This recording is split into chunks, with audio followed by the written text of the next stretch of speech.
Serenity Cove, a picturesque stretch along Australia's coastline, was a haven for marine life and a popular spot for water sports enthusiasts. Known for its pristine beaches and crystal-clear waters, the cove was also home to many sea creatures, including the formidable great white shark. These sharks, often misunderstood, are apex predators essential to the ocean's ecosystem. Known for their size and strength, they are characterized by their sharp triangular teeth and keen senses, making them efficient hunters. In the waters of Serenity Cove, great white sharks were a common sight, gliding through the deep blue, commanding respect and caution from those who ventured into their domain. While attacks on humans were rare, the presence of these sharks was a constant reminder of the wildness of the ocean. On this sunny morning in May 2004, Jonah Thompson, a 24-year-old competitive swimmer with aspirations for the upcoming World Championships, prepared for his training session in Serenity Cove. Accompanied by his coach, Lucas Bennett, a seasoned swimmer with years of experience, Jonah was focused on honing his skills and endurance. The World Championships were just months away, and every training session was crucial. Jonah's day began with enthusiasm and determination. The ocean conditions were perfect, calm with a slight swell ideal for a rigorous training session. As he stretched on the beach, he was set on pushing his limits and achieving his best time. Watching from a support boat, Lucas kept a close eye on Jonah. They knew the potential risks of swimming in open waters, especially in an area frequented by great white sharks. However, they were confident in their precautions and Jonah's ability to handle the challenging conditions. Jonah dove into the water, his strokes powerful and steady. The coolness of the ocean was invigorating, and he quickly found his rhythm. With each stroke, he felt more connected to the water, his body moving with precision and grace. Unknown to Jonah and Lucas, a great white shark lurked beneath the surface, drawn by the movement and sound of Jonah's swimming. The shark, propelled by curiosity, moved closer to investigate. The tranquility of the training session was shattered when the great white, mistaking Jonah for prey, launched a sudden attack.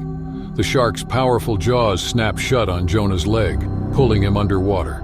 Jonah's shock and pain were immediate, his screams muffled by the ocean as he struggled against the shark's grip. Lucas, witnessing the attack, acted swiftly. He maneuvered the boat closer, shouting instructions to Jonah. Realizing its mistake, the shark released Jonah and vanished into the deep. Despite the brevity of the attack, Jonah's leg was severely injured, with deep lacerations and significant blood loss.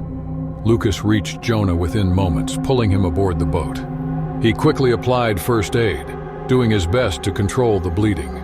Despite his injuries, Jonah remained conscious, his mind racing with thoughts of survival and the impact of the attack on his competitive future. The emergency call was made, and soon the Coast Guard arrived to provide medical assistance. As Jonah was rushed to the hospital, the local community was stunned by the news of the shark attack at Serenity Cove. The incident was a grim reminder of the unpredictability of nature and the risks associated with open water sports. As Jonah fought for his life and dreams of competing in the World Championships, the attack at Serenity Cove raised essential questions about safety measures and coexistence with the ocean's apex predators. As the Coast Guard swiftly transported Jonah Thompson to the nearest hospital, the severity of his condition became increasingly apparent. The great white shark's attack had left him with deep and grievous wounds. His leg, ravaged by the shark's mighty bite, was in critical condition, with extensive tissue damage and profuse bleeding. The medical team worked urgently, stabilizing Jonah for the emergency surgery that awaited him. In the hospital, Jonah underwent several intensive surgeries. The medical team's primary focus was to save his leg and prevent further complications. Despite the pain and uncertainty of his situation, Jonah's thoughts were consumed by his swimming career and the looming World Championships. The prospect of being unable to compete after years of dedication and training weighed heavily on his mind. Back in Serenity Cove, the news of Jonah's attack had sent shockwaves through the community. Lucas Bennett, Jonah's coach, was in a state of disbelief. He had mentored Jonah for years, watching him grow into an exceptional swimmer with a promising future. The attack had not just left physical scars, it had also cast a shadow on Jonah's dreams. As Jonah's story spread, it garnered worldwide attention from the swimming community. Messages of support and solidarity poured in, offering Jonah encouragement and strength. Fellow swimmers, some even potential competitors at the World Championships, reached out, expressing their hopes for his speedy recovery. The weeks following the surgery were grueling for Jonah. He underwent a challenging rehabilitation process, filled with physical therapy sessions aimed at regaining strength and mobility in his injured leg. The pain and effort of recovery were taxing, but Jonah's determination did not waver. His goal was clear: returning to the water and continuing his competitive swimmer journey. In a turn of events, the organizers of the World Championships, moved by Jonah's ordeal and resilience, extended a special invitation to him. They offered him the opportunity to attend the championships in a non-competitive capacity, honoring his spirit and dedication to the sport. This gesture was a beacon of hope for Jonah, providing him with a sense of inclusion and recognition despite his inability to compete. Months passed and the World Championships arrived. Jonah, though still in recovery, attended the event. Being among his peers, feeling the energy of the competition, and receiving a warm welcome from the swimming community was a therapeutic experience. It reignited his passion and reaffirmed his resolve to return to competitive swimming. The shark attack at Serenity Cove had indeed changed Jonah Thompson's life. But in facing this adversity, he found new strength and purpose. His story became one of courage and inspiration, a testament to the resilience of the human spirit in the face of daunting challenges.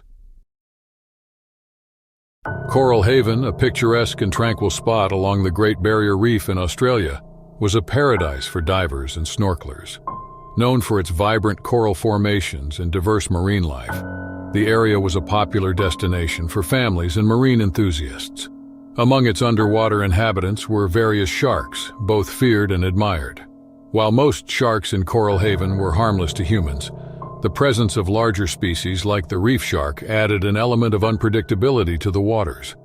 On this sunny day in June 2006, the Thompson family, on their much-anticipated vacation, were eager to explore the wonders of Coral Haven. The family consisted of David and Maria Thompson and their children, 15-year-old Anna and 12-year-old Jack. For Anna, a budding marine biology enthusiast, snorkeling in the reef was a dream. She was fascinated by the underwater world and couldn't wait to see the coral and marine life up close. Their day began with excitement as they joined a guided snorkeling tour. The tour guide, Liam Brooks, briefed them on safety protocols and respecting marine life. He emphasized staying close to the group and avoiding sudden movements that could startle the reef's creatures. As the family donned their snorkeling gear, Anna's excitement was palpable. She had read extensively about the Great Barrier Reef and was thrilled to experience its beauty firsthand. The crystal-clear waters and the warm sun created the perfect setting for their underwater adventure. The family and other snorkelers entered the water, marveling at the breathtaking sight. The coral reef was alive with color and activity. Schools of colorful fish swam around them, and they even spotted a few harmless reef sharks in the distance. With her underwater camera, Anna captured every moment, her eyes wide with wonder. As the group explored the reef, Anna ventured slightly away, drawn by the sight of a rare coral formation. Unbeknownst to her, a great white shark not commonly seen in these parts of the reef was lurking nearby.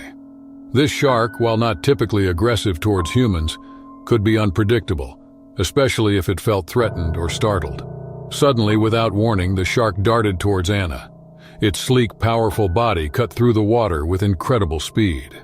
Anna, caught by surprise, had little time to react. The shark bumped into her forcefully, its rough skin causing abrasions. Startled and scared, Anna kicked around, inadvertently provoking the shark further. In a flash, the shark bit down on Anna's leg, pulling her away from the coral.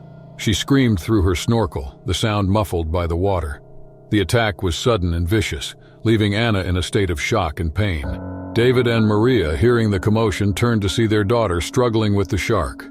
Panic set in as they realized the gravity of the situation. David, an experienced swimmer, did not hesitate. He swam towards Anna. His only thought was to save his daughter. Maria followed closely, signaling for help from the tour guide and the rest of the group. Upon noticing the attack, Liam Brooks sprang into action. He radioed the tour boat for emergency assistance while guiding the rest of the snorkelers safely. The reef, a place of beauty and wonder, suddenly became a scene of terror and desperation. As David reached Anna, he tried to fend off the shark, his movements calculated and deliberate to avoid further provoking the animal.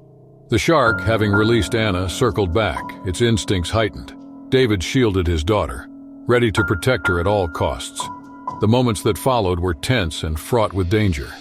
The family's dream vacation had turned into a nightmare, a stark reminder of the unpredictability of nature and the risks that come with venturing into the wild.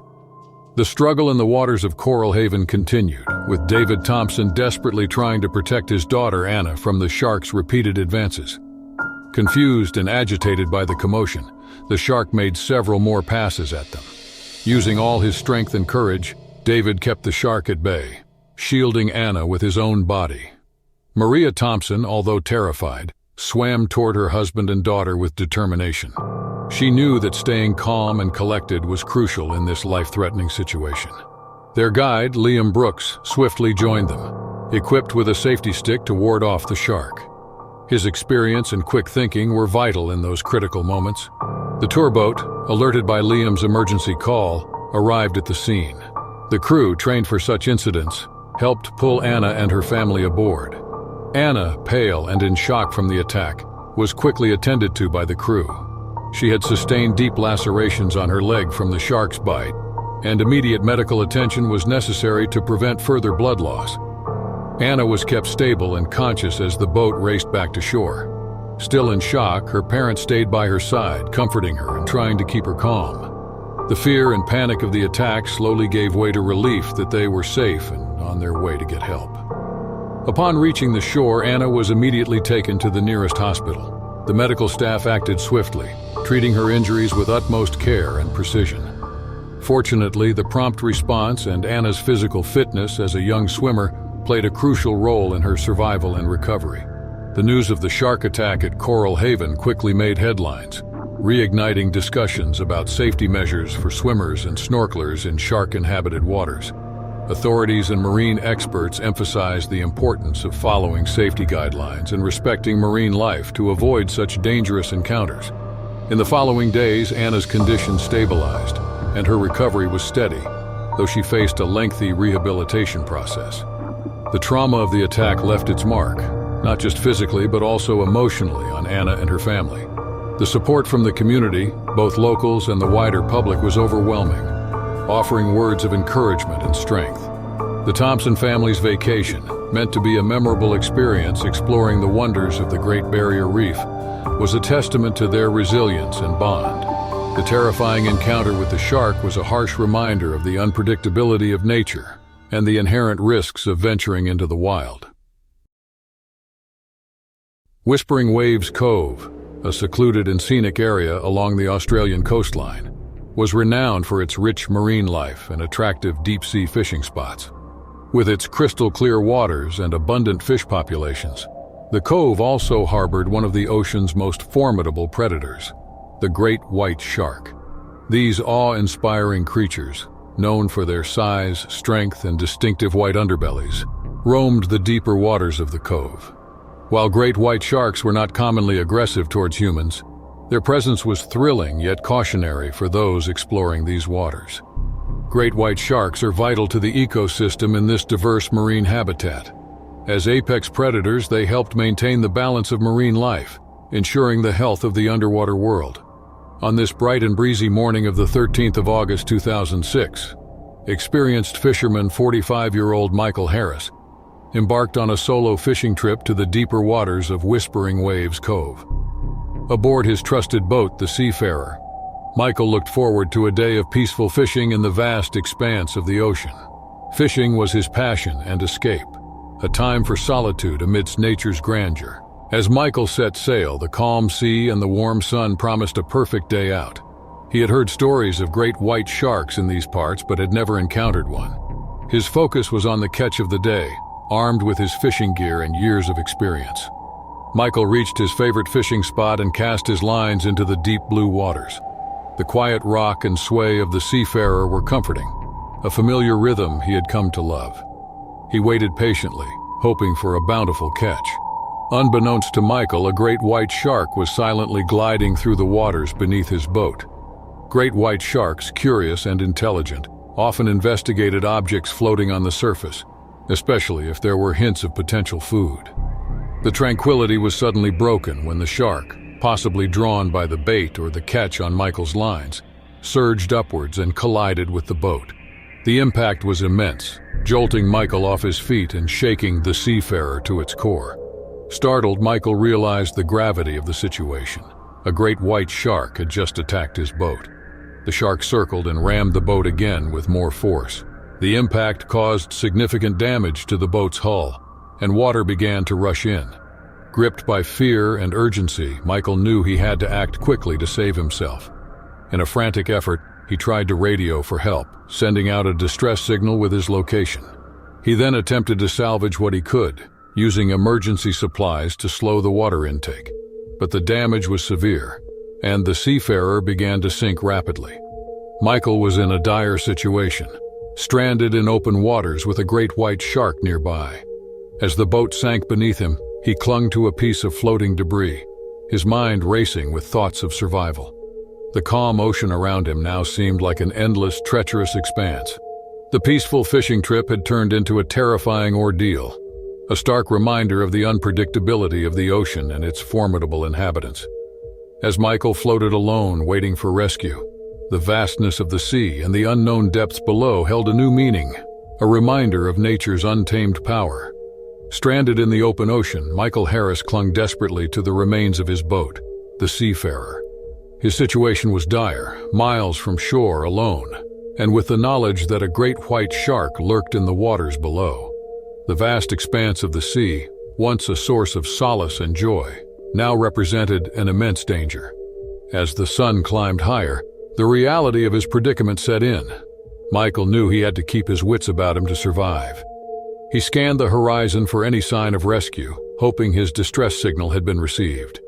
Time seemed to stand still, each minute stretching on as he fought to stay afloat and keep watch for the shark. Back on shore, the local Coast Guard station had raised the alarm. The distress signal from the Seafarer had been picked up, and a rescue operation was quickly underway. Boats and helicopters were dispatched to Michael's last known coordinates, racing against time to find him. Meanwhile, Michael's plight at sea grew increasingly complex.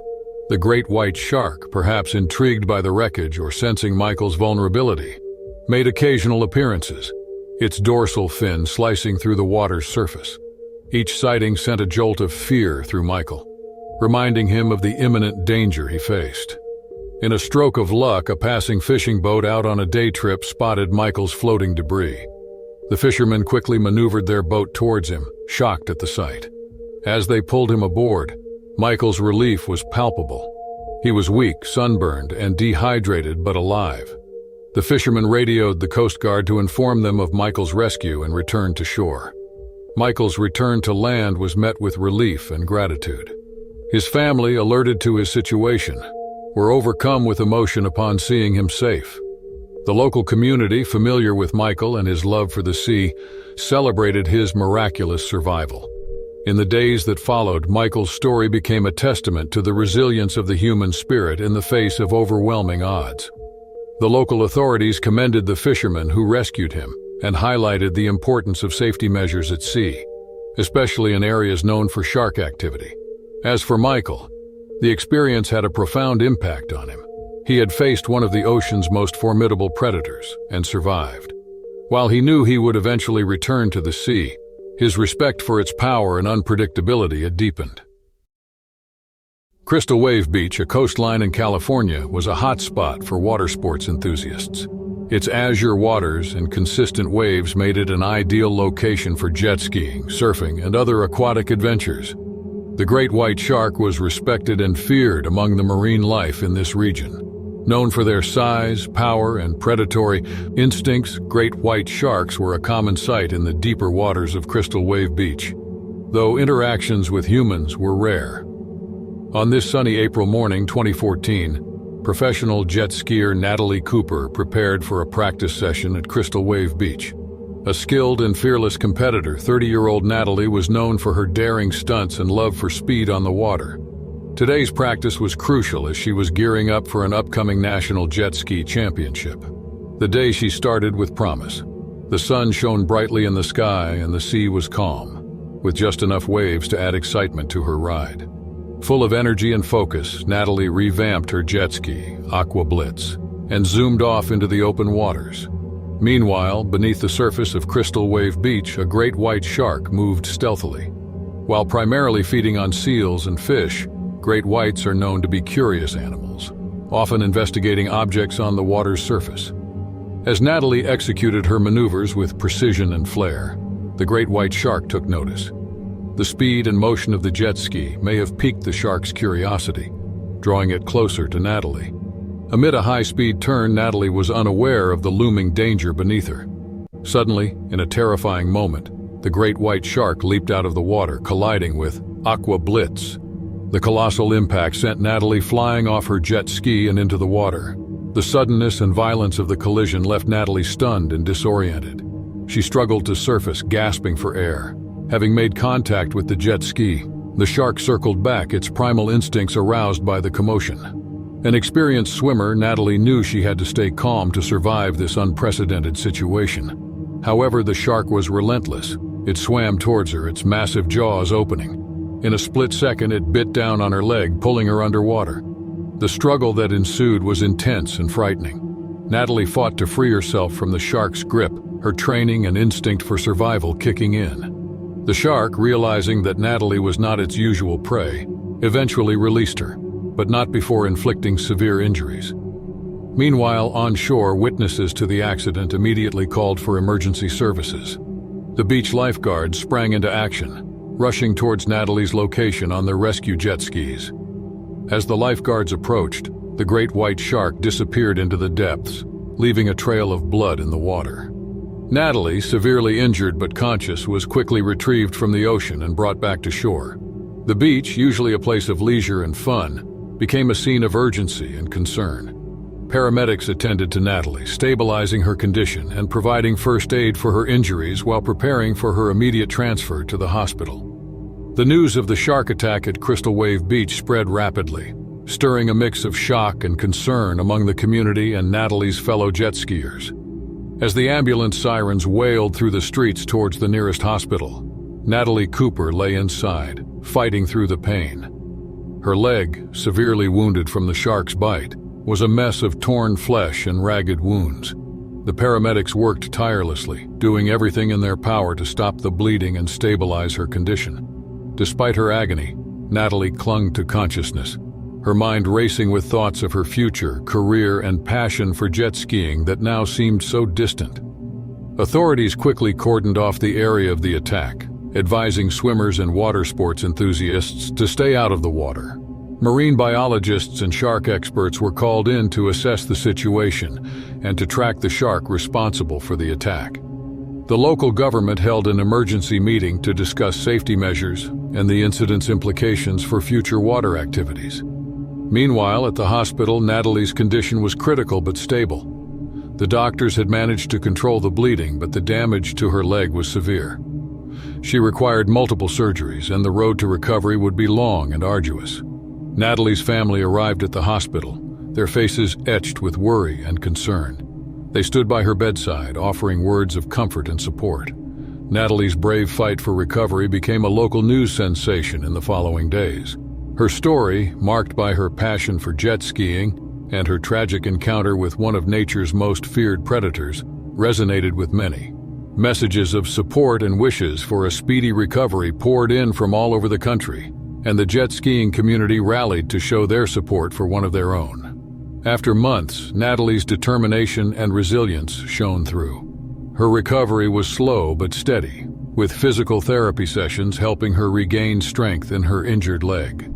Her unwavering family, friends, and community support motivated her to endure the most challenging days. Natalie's story became one of inspiration and courage, a testament to the human spirit's resilience in adversity. Her ordeal had brought awareness to the importance of respecting the ocean and its inhabitants. While the physical scars of the attack would always be a part of her, Natalie's spirit remained unbroken. She spoke publicly about her experience, her love for the sea undiminished, and her resolve to return to jet skiing stronger than ever. Emerald Bay, a location in Hawaii, was renowned for its pristine beaches, crystal-clear waters, and lush tropical scenery. A popular destination for honeymooners and beach lovers, the bay offers a picturesque setting for relaxation and water activities. Despite its beauty, the waters of Emerald Bay were also home to various marine life, including the occasional great white shark. While sightings were rare near the shore, the presence of these apex predators in deeper waters was a known fact to locals and seasoned visitors. Great white sharks, impressive in size and power, are apex ocean predators. Known for their distinctive white underbellies and rows of serrated teeth, they command respect in the marine ecosystem. In Emerald Bay, their presence was a reminder of the vast and untamed nature of the ocean. On this sun-kissed morning of September 8, 2003, newlyweds Daniel and Sarah Thompson from Portland, Oregon, were enjoying the second day of their honeymoon. Daniel, a 28-year-old software developer, and Sarah, a 26-year-old graphic designer, had chosen Emerald Bay for its romantic allure and opportunities for adventure. The couple was basking in their newlywed bliss, eager to create unforgettable memories. Their day started with a stroll along the beach and a relaxing swim in the bay's inviting waters. Daniel, an avid swimmer, was keen to explore a bit further from the shore, drawn by the clarity of the water and the vibrant marine life. Sarah, more cautious, chose to stay closer to the beach, enjoying the sun and the gentle lapping of the waves. As Daniel swam, he marveled at the underwater world around him. Schools of colorful fish, intricate corals, and the occasional curious sea turtle. Lost in the beauty of his surroundings, he ventured further out, unaware of the danger lurking beneath the surface. In the deeper waters, a great white shark approached stealthily, attracted by the movements and perhaps mistaking Daniel for prey. Great whites are known for their curiosity and can be unpredictable, especially in areas where their food sources overlap with human activity. Without warning, the shark surged forward, its immense jaws open. Daniel felt the sudden, terrifying impact as the shark bit into his leg. The force of the attack dragged him underwater. His shock and pain were immediate, and he struggled to break free from the shark's powerful grip. On the shore, sensing something was wrong, Sarah saw a commotion in the water. Her heart sank as she realized that Daniel was in trouble. She screamed for help, her voice carrying over the beach, alerting other beachgoers and the lifeguards on duty. After a brief but ferocious encounter, the shark released Daniel and disappeared into the bay's depths. Daniel, severely injured but alive, managed to surface, shouting for help. His leg was bleeding profusely, a clear sign of the shark's deadly bite. The beach lifeguards leaped, racing towards him with a rescue board. Daniel was quickly pulled onto the board and brought back to shore. Sarah, panic-stricken, rushed to his side as the lifeguards administered first aid, trying to control the bleeding while waiting for emergency medical services to arrive. The attack sent shockwaves through Emerald Bay. The beach was evacuated, and the authorities were notified. As Daniel was rushed to the hospital, questions began to arise about the presence of great white sharks in the area and the safety measures for swimmers and beachgoers. For Daniel and Sarah, what began as a romantic and joyful honeymoon had turned into a harrowing fight for survival. As the ambulance raced towards the hospital with Daniel Thompson aboard, Sarah, his wife, followed closely behind, her mind a whirlwind of fear and concern. The severity of Daniel's injuries was apparent. The shark's bite had caused significant damage, and his condition was critical. Sarah clung to hope, praying for his survival and a future together that they had just begun to envision. At the hospital, Daniel was immediately taken into surgery. The medical team worked diligently to repair the damage inflicted by the shark. Sarah, waiting anxiously in the hospital lobby, was comforted by a kind nurse who reassured her of the hospital's expertise in dealing with such traumatic injuries. Meanwhile, at Emerald Bay, the news of the shark attack had created a stir among locals and tourists alike. The beach, usually a hub of joyful activity, was now a scene of caution and concern. Authorities cordoned off the area where the attack occurred and initiated a temporary ban on swimming until further assessments could be made. Marine biologists and shark experts were called in to investigate the incident. They aimed to understand the shark's behavior and presence near the shore, a rarity for great white sharks, who typically hunted farther at sea. Discussions were held on improving safety measures and increasing awareness among beachgoers about potential marine hazards. Back at the hospital, after hours of surgery, Daniel was finally out of danger.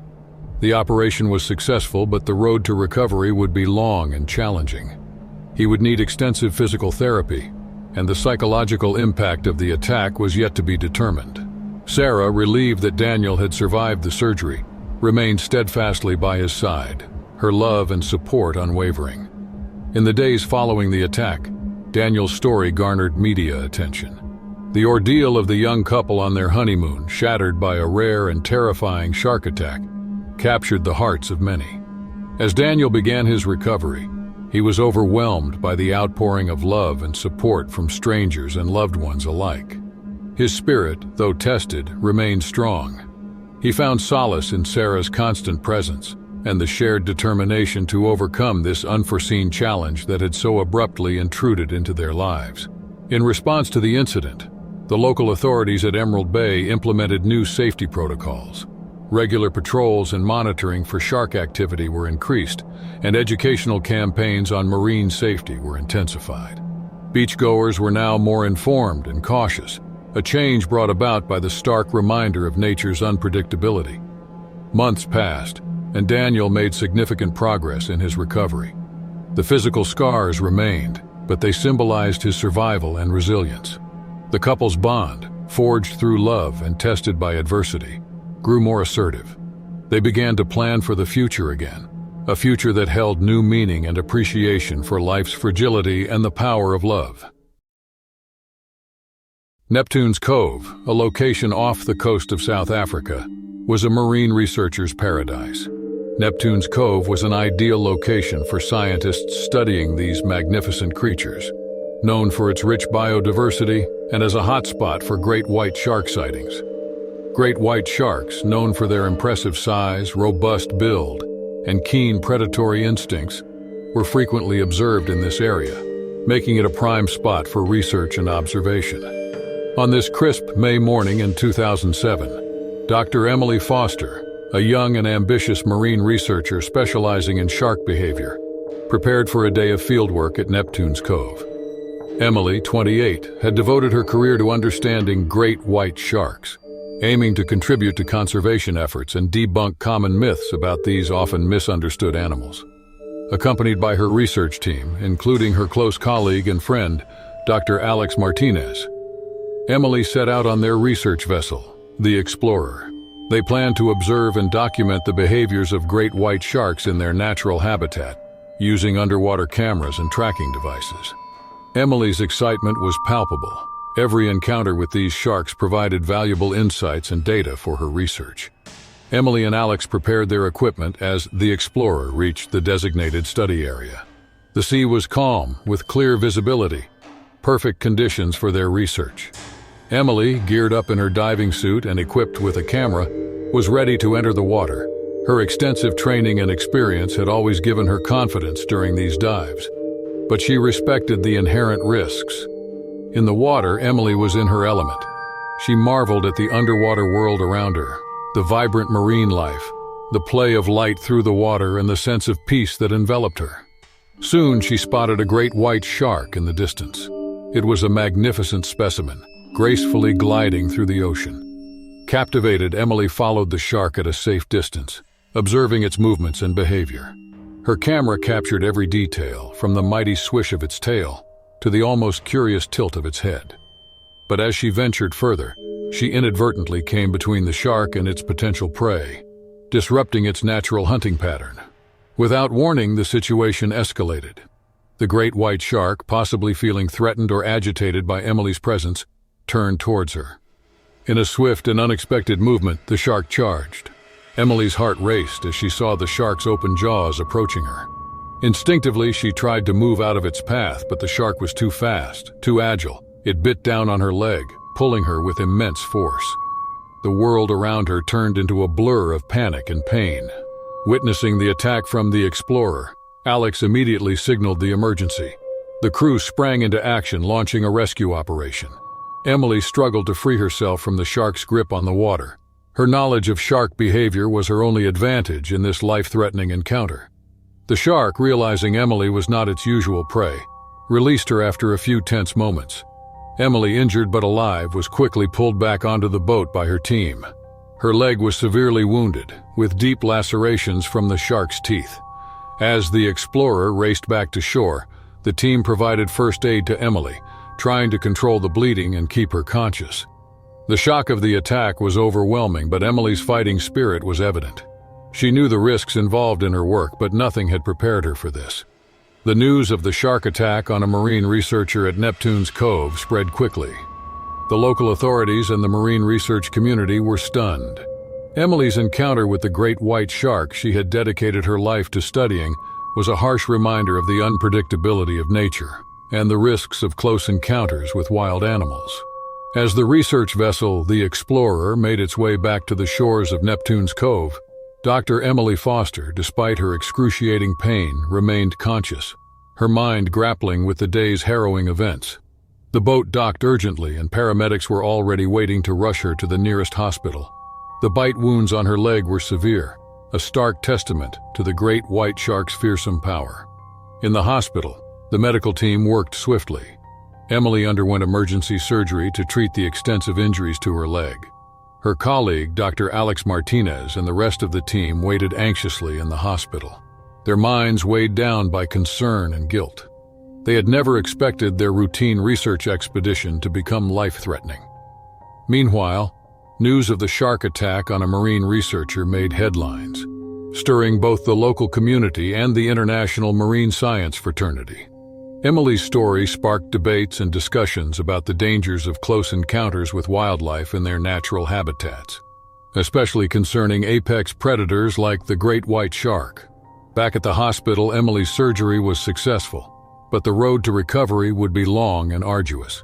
She faced a challenging rehabilitation process, both physically and mentally.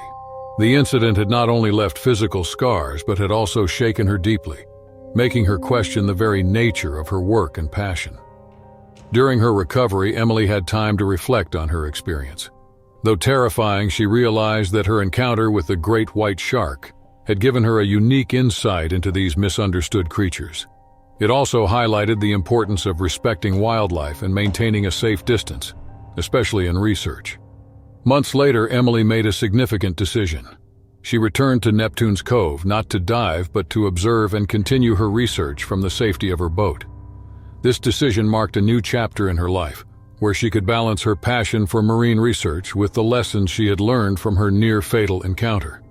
Her story, a blend of passion, peril, and perseverance, resonated with many. Emily Foster became not just a marine researcher, but also an advocate for ocean conservation and safety. Her experience with the great white shark at Neptune's Cove was a powerful reminder of the respect and caution essential to the coexistence of humans and wildlife.